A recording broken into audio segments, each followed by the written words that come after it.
I love watching anime that feels like it's imbued with magic. Fantastical settings, intriguing world building, a series that looks at me and says, hey, let's go find our power together. There's a specific type of magical anime that I think is best described as just witchy anime. Magic systems without the focus of shonen power scaling, stories of empowerment that differ from the sister magical girl genre, and a taste of fantasy that I find oh so delicious. The Witch Hat Atelier anime has finally started airing, and that anime is pure magic in and of itself. We follow Coco as she learns about witches in her world, the secrets of magic, and the ways she herself had the power all along. Witch Hat Atelier takes its magic system and ties it to more human behaviors, like art. Drawing spells by hand, likening the precision and care of mundane crafts as magic, and there's something inherently human about it.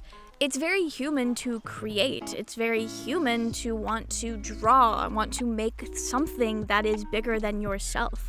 And in Witch Hat Atelier, that is magic. And with a magic system that just anybody could learn, that's empowering to the main cast and the watcher, and we're all just getting a love for creation. It's one thing that these witchy anime have in common with the magical girl genre. It's a sense of empowerment. Magical girl anime, in general, tell stories of young girls finding their inner strength as they fight off bad guys or endure the horrors. There's a sense of empowerment as young audiences, often girls just like the main characters in these stories, watch as these girls gain powers, but still rely on their own strength and intelligence to overcome evil and protect those around them. Magical girls are kind of like superheroes, and there can be a lot of overlap between magical girls and just witchy anime in general. Many series I've seen that would fall into the more witchy category and not the magical girl category follow young, also typically girls, as they get wrapped up in a world of fantasy and magic, typically due to a love for magic or an incident that they're working to overcome. We follow characters like Coco or even Akko from Little Witch Academia as they learn to unlock their inner power and learn more about magic. Many of these stories focus on learning about the world and the magic within it, in comparison to magical girl stories that focus less on learning and more about empowering yourself to fight for something. Witchy anime and magical girl anime are so similar, yet so different in scope, tone, and focus. But one thing I find enticing about witchy anime is the way that magic can be portrayed as mundane. Magic is a part of the world. It's something that anyone can learn to wield. It's a fact of life, whereas Magical Girl shows the magic is tied to an item or an otherworldly creature, connected to past lives on different planets, something that's not integrated in the everyday world of the average person. I think this difference is what makes stories like Little Witch Academia and Witch Hat Atelier feel so distinct from Magical Girl series like Sailor Moon and Cardcaptor Sakura. Although I will argue, series like Magical Girl Dandelion kind of blurs this line, because in Magical Girl Dandelion, Tanpopo doesn't come across an item or a creature that gives her powers. She's had it within her the whole time, and it took an incident to awaken that.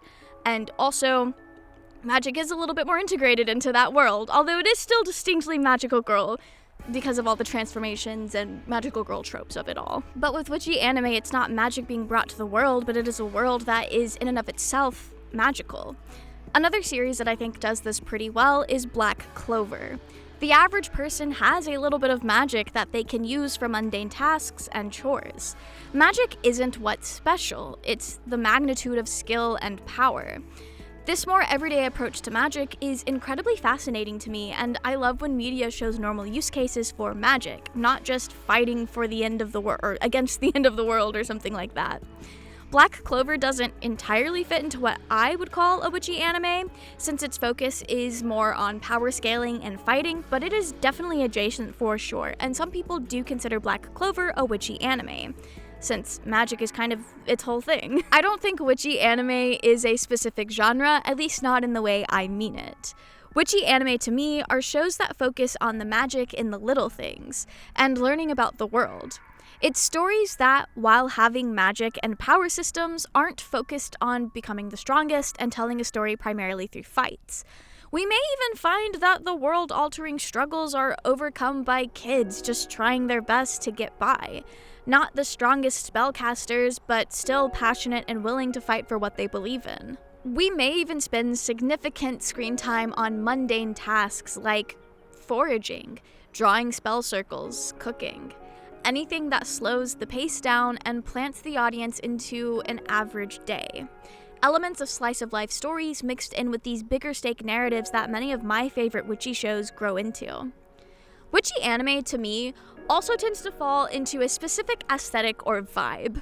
Fantasy worlds that borrow a lot from gothic design elements, medieval vibes, and would probably fit onto somebody's whimsigoth aesthetic mood board. These aren't requirements by any means, but my personal tastes.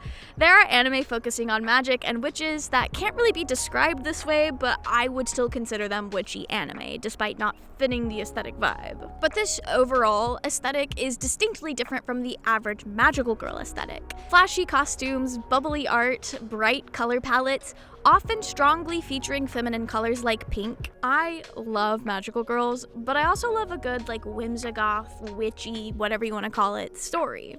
Maybe it's because I grew up with shows like Charmed frequently playing on the TV, but witchy anime are just comforting to me. They fill me with a wonder for the world. I find myself romanticizing the little things in my life, finding the magic in the simple things. I love stories about exploring magic and finding your power within. I love fantasy settings that retain a level of mundane day-to-day life. I love worlds like Witch Hat Atelier. Anyway, here's a short list of witchy anime I enjoyed in one way or another. If you know any that fit the specific vibe I talked about in this video, please leave your recommendations in the comments. And also, if they lean more into the creepy and scary, I love that too. If you enjoyed this video, I make a lot of videos about anime and manga, like different tropes, story types.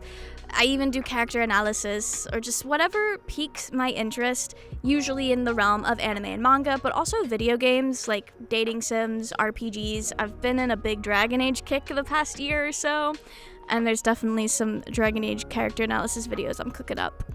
So if any of that sounds interesting to you, please consider subscribing and sticking around. You would be greatly appreciated. This video is short, sweet, simple, to the point, a lot shorter than I think you can typically find here, but also it's a vibe. And I wanted an excuse to yap about magic and witchy anime. Maybe it's because I'm excited about the Witch Hat Atelier anime finally airing. I've been waiting for that thing for a while. Maybe it's because spring is existing and spring always makes me feel like romanticizing my life and acting like magic is everywhere in the atmosphere, and it just all kind of comes together to make me want to make this video.